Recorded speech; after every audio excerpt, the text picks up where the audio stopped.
खींचे वाला में काला धागा बांध लीजिए हो।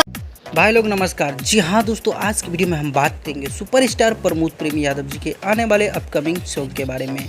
तो आप लोग वीडियो को एक लाइक और चैनल को सब्सक्राइब कर दीजिए, वीडियो को लास्ट तक देखिएगा। चलिएगा इस वीडियो को शुरू कर लेते हैं और जान लेते हैं प्रमोद प्रेमी यादव जी के आने वाले अपकमिंग सॉन्ग के बारे में। जी हाँ दोस्तों, प्रमोद प्रेमी यादव जी के वेब म्यूजिक के ऑफिशियल यूट्यूब चैनल से काफ़ी ब्लास्ट लेवल का सॉन्ग आप लोग के बीच में आ रहा है। जी हाँ दोस्तों, बता दूँ नचनिया के ऊपर ही एक गाना लेके आ रहे हैं प्रमोद प्रेमी यादव जी और वेब म्यूजिक के ऑफिशियल यूट्यूब चैनल से। जैसे कि खेसारी लाल यादव जी के नचनिए कारण एक गाना सुने थे, काफ़ी बेहतरीन गाना है। फाइनली उसी टाइटल पे, वैसा ही टाइटल पे एक गाना लेके आ रहा है। अभी टाइटल का खुलासा नहीं किया गया है कि वही टाइटल रहेगा या कुछ और टाइटल रहेगा। तो जैसे ही फाइनल टाइटल निकल के आता है आप लोग के बीच में, तो न्यूज़ के माध्यम से जानकारी दे दी जाएगा। दोस्तों बता दूं, प्रमोद प्रेमी यादव जी का हाल ही में एक गाना आया था, जिस गाने का नाम था जेल, और या 369 म्यूजिक से रिलीज़ किया गया था। उस गाने का आप लोगों ने काफ़ी ज़्यादा प्यार दिए थे।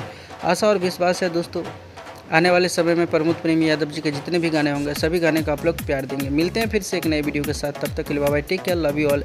देखते रहिएगा Bhojpuri chip official YouTube channel.